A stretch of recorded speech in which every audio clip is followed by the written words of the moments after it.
Hello. Welcome to the Presbyterian Church of Wilmington's Bicentennial celebration. Our church began its faith journey in 1823, which makes this our 200th year. My name is Sarah Wildoner Mouse. I was baptized and confirmed in this congregation. My parents were married here. My grandparents attended this church and were members. My sister and her family attend, and I have long and deep roots here. I am now the Christian Education Director for the church, as well as the Director of Timber Faith Preschool, one of our mission outreaches. Timber Faith is a wonderful preschool. We are one of the first schools that little ones attend, and our tagline is this: we love God and we love each other. It couldn't be more simple than that. In this video that you're about to see, our members are going to share their thoughts and their ideas on how we grow our church into the next century. They discuss concerns regarding challenges that have faced our church, and the hope that they have for the future. We encourage you to share that hope too, to add to the hope, to contribute your leadership, your optimism, and your enthusiasm as we take our church family forward into the next 200 years. Probably my most significant memory is walking through the church doors for the first time when I was trying to decide if this is where we wanted to be after I got the call to be the bell choir director.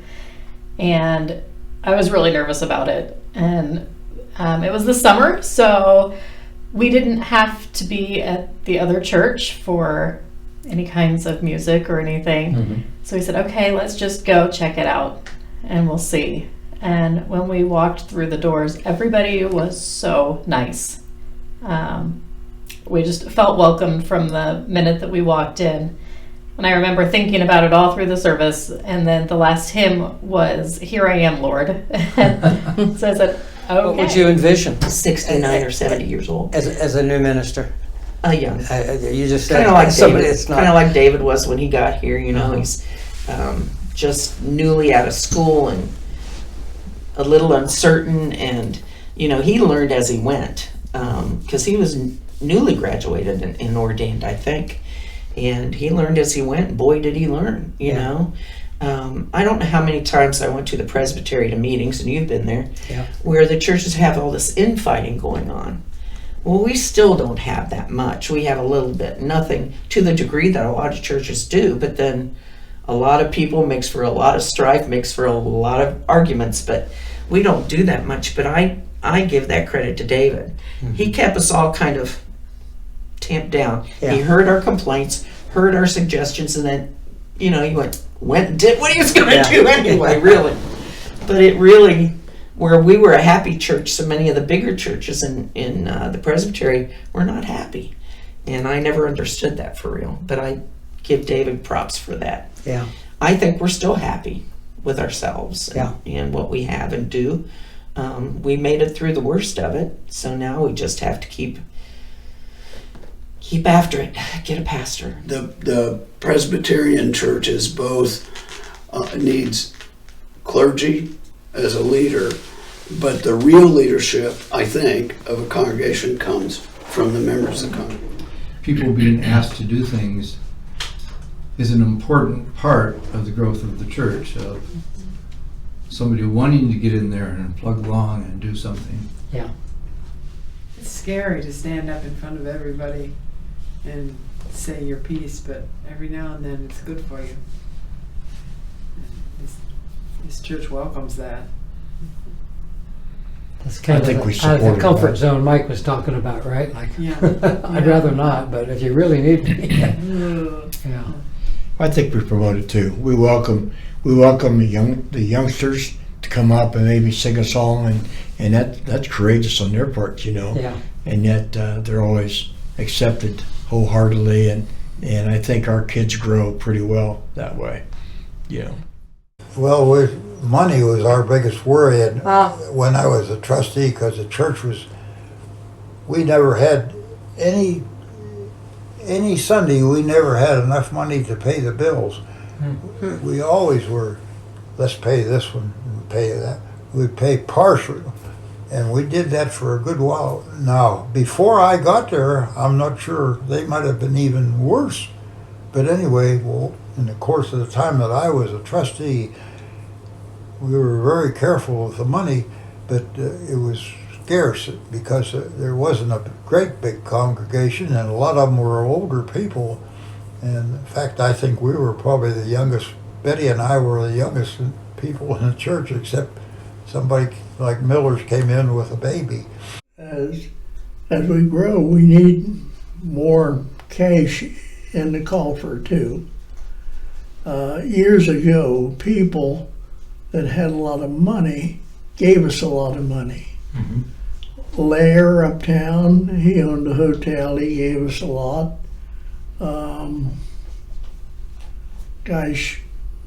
Several people gave us a lot. A lot of money back then wasn't millions, but it was enough that we had plenty of money. But now we seem to be running on a shoestring, and we've got to find a way to have a better income. I don't know how, I don't have the answer, but we need more income. Now I realize young people can't afford to raise a family and give a lot to the church, but we had people that would give lots of money years ago, and they had lots of money. Yeah. And younger people don't have lots of money. Our society has changed. What do you think you guys were doing on Randolph that was attracting so many members and that you filled up the church? Well, one of the things, I think John had a lot to do with that at that time. He was a very impressive, that's how we got there, because I liked him, like I told you, Judy and I first visited. But also, the military was strong out on the base. That's And a good point. the military helped a lot there because many of those families came to that Presbyterian church. Of course, later they got reassigned someplace, so that's how come they left our church. But anyway, we had a lot of military people down over there, and John being close to them, young families. attracted them. I have a hard time when She Joan- said they had young families, which they Yeah, would. they did. They would have young families. Did a lot of them live in that Southridge area? Well, yes. See, those houses were built for people that moved into the base out there. A lot of them. That's where a lot of those smaller places, right around that church and in that area, the government built those. A lot of them in the first place because of the base was expanding, and they needed places to put these military families. So that's how everything got started. And after that little church, you could see it was bursting at the seams practically. We had so many people attend there, and we had big dinners there, and we had summer churches there, or summer school. Vacation Bible School? Yes. Yeah. I think one of the measures of a church as a whole is how they help not affect the community, how they get involved into the community and work with the community, try to help them out as best as possible. And I think these two guys have done a great job in helping us get extremely involved with Sugar Tree Ministries and do what little we can and what little we do. It's never enough anyway, but Never be enough. it's a whole lot But more when you than we would combine have. with 25 other groups who are doing the Sure. same thing, that's what keeps Sugar Tree going. Exactly. Yeah. exactly. The growth, my faith growth, I think, has happened from ground zero, and hopefully it just continues to grow. And I think this church has really helped. I would like to see our church find a way to open its doors a little bit more to the community. I think at one point during COVID, we had to close the doors, and We did for 2 months. Yeah. And at this point, after, well, we've still got COVID around, but at this point, I think we need to find a way to open up more to the community as far as letting them come in and use the church. Yeah, that's why we're here, isn't it? Yes. I Yeah. remember when we got everybody together and played softball over at the school. That was fun as a church, and then had a cookout afterwards. Yeah. The kids remember those things, and kids are the future of the church. So.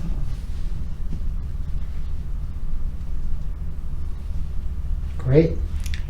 Singing with the dogs. Singing with the dogs. We cooked out hot dogs out at Lake Cowan and sang camp songs, That was a fun thing. Don Chafin has out to his house a couple times. One time we did all kinds of what do you call it? Cowboy cooking, I guess. Mm-hmm. Yeah, that's what he Cowboy called it. cooking Yeah. or something like that. Dig a hole in the ground and put charcoal in there and cook food. Yep. Those are good times. Those are neat things. It was really terrific. Did you ever participate in the road rallies that we used to have? I did not. My sister Claudia and her husband did at least 2 of those. I don't know how many they did, but I know they did them. Yeah. Yeah. I think Brad Showen designed those because I thought, I don't know what a road rally is. I found out. Brad's good. Yeah. Yeah. For years, Brad did a mission thing where we're helping the elderly people that couldn't do yard work, cleaning up their gardens and stuff like that, and he would organize a group, to do that. And it was kind of a follow up to our men's group that would always help people move, the Presby Movers. Yeah. And boy, I'll tell you, we could move a huge household in a heartbeat if they were ready. Were you ever? I don't know if you were a part of that, Dave, or not, but great. It was really good, really neat. And also with Brad's, he included painting at the Oh, he did. That's right. homeless shelter, didn't he? Or Yes, yeah, he did. Yeah. The men's group moved us from the country to Yeah. They said we'll box it up and we're ready for you guys. And they got there 8 o'clock in the morning. We were in the house in town by noon. Yeah. That was the plan, wasn't it? You It was show the up at plan. 8 o'clock, start moving, and whoever was being moved had lunch for you at the new place. That's right. And then you left by the afternoon. And, wow. yeah, Frank Shaw would be able to tell you how many Sure. moves we had. Oh, But Frank was a great organizer there for was that. a lot of them. I was trying to clean up the dirt that was underneath some of the furniture, and Frank said, "No, you're too late. We already saw your dirt." Think about the meals on Easter Sunday that the men cooked. Think about the men's group and some of the things like that we did. And there's just a lot of neat fashions that you really don't think about, always, because they become almost a way of life. And it's not like, gee, I have to remember that. I just know coming up, I'm going to expect this to happen. Right. And so, yeah, all good. Yeah. So would you say the more we do, the better we are, the better Absolutely. closer we are to the church in terms of doing activities and meals and moving and One of the good things I think we've done in the past were the dinners for 8 on weekends where you get groups of 8 going into individual homes. We're going to start that again coming up here in another month. And I think that's one of the really good things. We're just going to try to carry it on even further. That's just how you get to know people. You break bread with them and have a good conversation. right. And you just get to know them. I remember thinking that about people that I'd been in church with for years. but had never been to their house, and I never knew this story about them or that story about them, but that's what you do at dinner. You share stories. And Sure. Exactly. Off the bat, I remember the gathering we had under the tent in the backyard, and we invited the neighborhood as well, and that was a tremendous event. I think I remember some of the things that Don Chafin created. He always came up with something different. I remember he had some different kinds of meats and things like that. But, Right. but it was really a great event just to share with each other and to have a lot of fun. yeah, In, I think it's Hebrews, there is this sense that, and this goes back about 2,000 years, but the author writes about a cloud of witnesses. And I'm thinking about Esther Janes, for example. I'm thinking about Sandy. I'm thinking about Dick Klingensmith. And scores of other people whose names and lives we remember. And there is a cloud of witnesses. And I think, at least for me, as I think of those people, that is inspiring, And when you think, let's just take Dick and Sandy and Esther and think of those people and their lives and how their lives were so inextricably bound with this church. That's a kind of witness that I think people can identify with. Mm-hmm. And I think that concept you're referring to is a stadium, and we're running the race. And they're in the stands and they're cheering us on. I mean, there's yes, a great cloud of witnesses. That's right. I have run the race. I have completed the race. I have That's fought good. that whole thing. Done yet, of course, but yeah. we're going to be okay, I think. I think we are too. We have strong people here now, and we just gotta continue the journey, don't we? Yeah, and we do have select young people, and when they're all here, it's so great. 13 or 14 kids sitting up there. That's so good.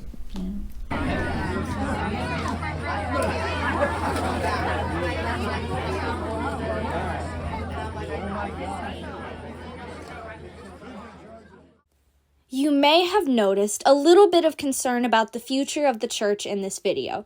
However, consider the exciting things that have taken place just in the few short months since these interviews were recorded.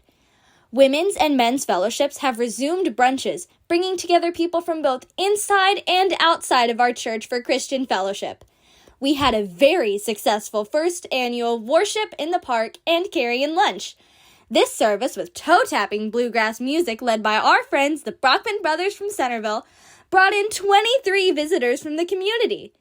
Perhaps most excitingly, after a successful challenge grant campaign from an anonymous donor, our congregation rose to the challenge and exceeded it, raising over $80,000 and completely paying off our mortgage, culminating in a dramatically flammable mortgage burning ceremony in August of this year. We managed to wrangle the entire church body into the parking lot to take an all-church picture with wonderful result. With the mortgage paid, we are now seeking a full-time installed pastor. Our pastor search committee has just begun their work. We believe that God has already chosen this person and pray that they are watching this video now and hearing Christ calling them to lead our church family into the future. I want to leave our current and future church family with the following scripture from Joshua as we move forward into the future.